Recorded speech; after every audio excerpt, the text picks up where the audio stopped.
Hey everybody, thanks for coming to Papa's Happy Place. And if you're new, thanks for coming and visiting with us.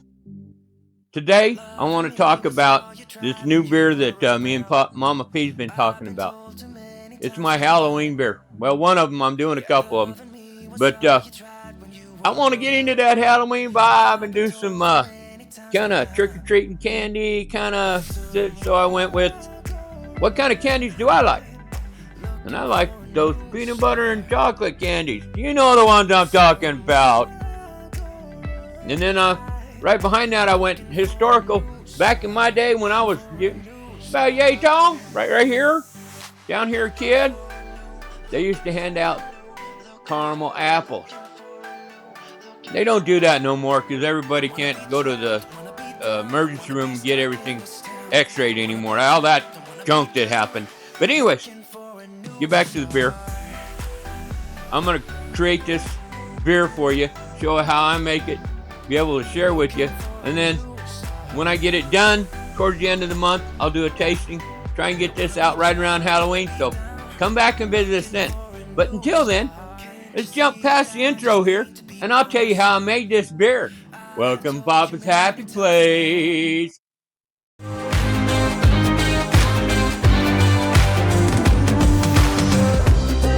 My thoughts have never been clearer. I see what you're doing to me now. They lie, they steal, they fooled us.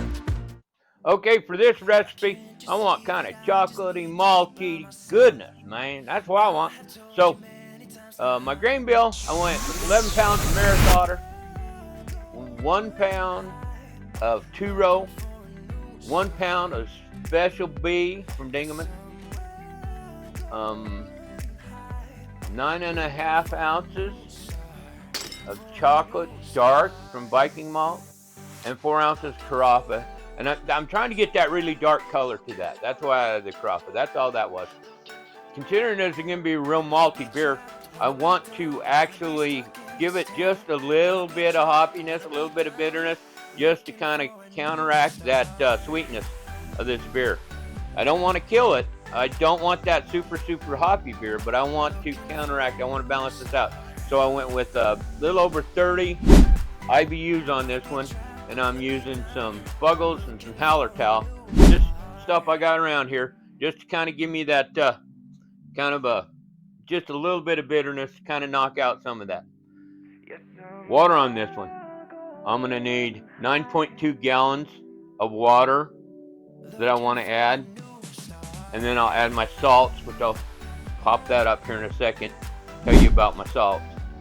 But I wanted 9.2 because I'm going to brew in a bag. I'll bring all my water in. I will add my salts, and then I'm going to pull maybe 1.5 gallons, 2 gallons out and put in the cooler. Just get it to the point where I can come back in and just drain over the top of my grains just to get just a little better efficiency. But I'm still going pretty much brew in a bag. Just a 45-minute mash on this one. I'm trying to increase my efficiency a little bit. I'll see where I'm at. Now to kind of give me a little more chocolatey, I was looking for chocolate. I couldn't find it down there, nowhere. So I went with Cocoa Puffs. You know, this is kind of a corn. It's got some chocolate flavor to it. I didn't want to put a whole bunch of oils and stuff in my mash, kill that head retention. And then to give me the peanut butter, got this at Walmart. I don't know how much I'm going to add. I'm going to add some. This is peanut butter powder. It's giving me that peanut butter flavor without adding all the oils that you get in the peanut butter. It's a dried concentrate. You can get that stuff anywhere, guys. That'll be going in. The Cocoa Puffs, I'm going to put them in the mash. And then the powder, I'll put that in the boil. Let it boil in. Let it get all those wonderful flavors. 30-minute boil, guys. Gonna drain this one. We're gonna get the time down to where it's not a full day event. So here we go. First thing we did was measured up our grains.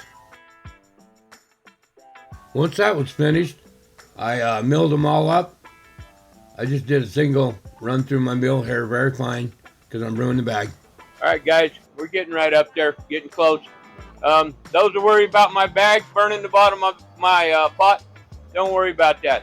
I've actually got a false bottom in the bottom of here I got from brewhardware.com. I'll put a link in the description. That keeps my bag off the bottom so I can heat this way. If you don't, then you want to hold off and putting your bag in till after you get it up to temp, okay? But I'm getting close, so I'll get over here and start putting the grains in here in a sec. Also, I'm not doing my dark grains. I'm going to top that, mash them the last 5 minutes of my mash. So just to let you know, that way I don't get any astringency. I just want the flavor. I don't want that. It's just flavor and color. Once I got up to strike temp, I added my grains, stirred them in nice so I didn't get any dough balls, and I mashed them for like 45 minutes. Once I got to end my mash, I put, for the last 5 minutes, I put my dark grains in, let them just top mash and circulate through the system. Brought it up 15 minutes to 169, mashed out. Right here, I'm starting to get ready to pick up my bag and start draining. I'll drain it, and then I'll squeeze the bag real good. Get onto the boil.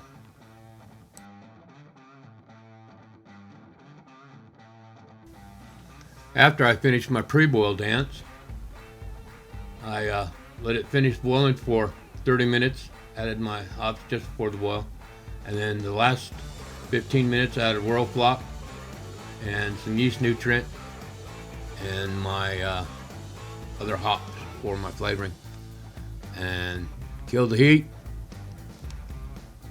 let it start cooling down.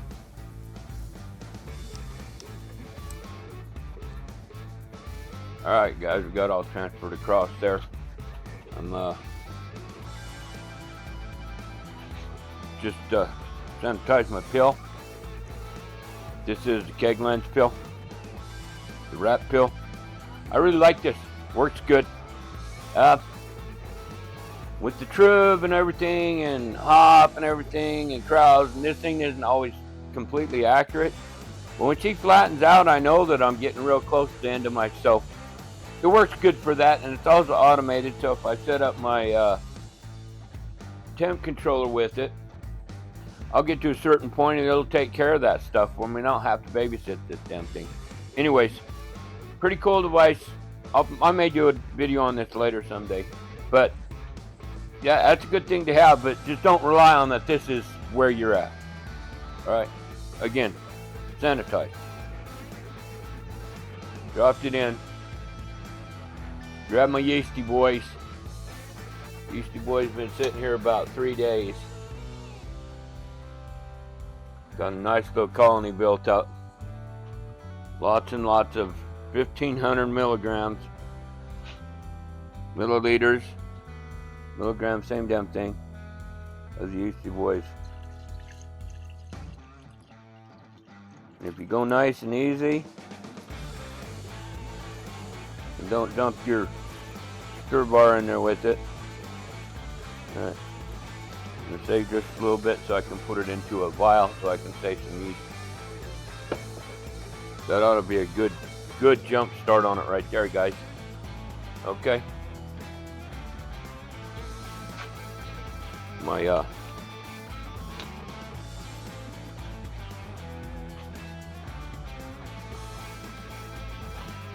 I got temp twister on this for temperature control.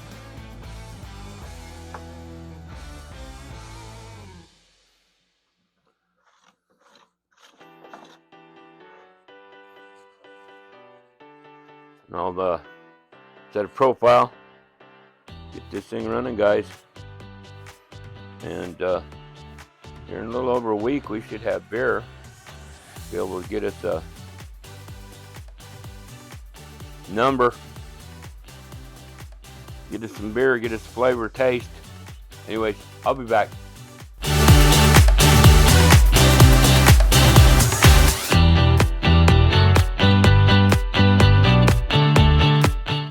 Let's talk about this beer. Color. This one's actually pretty clear. You can't see it from there.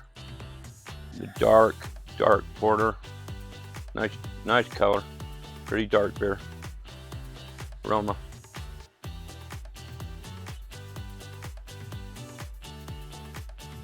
Get some dark fruits, guys. See what else I get.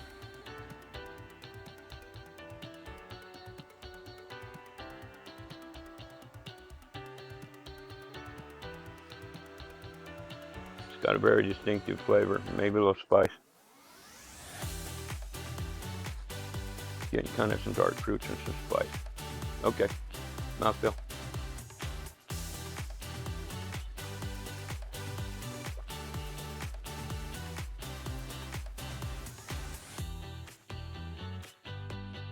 Medium full. It kind of coats your tongue, but doesn't stay there very long. So, nice mouthfeel. Lingers there for a little while. All right, flavor.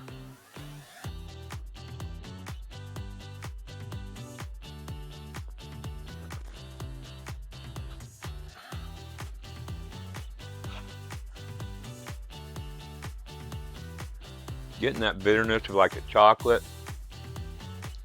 Kind of a nice chocolate flavor. Not getting much fruit with it. I'm getting a little bitterness.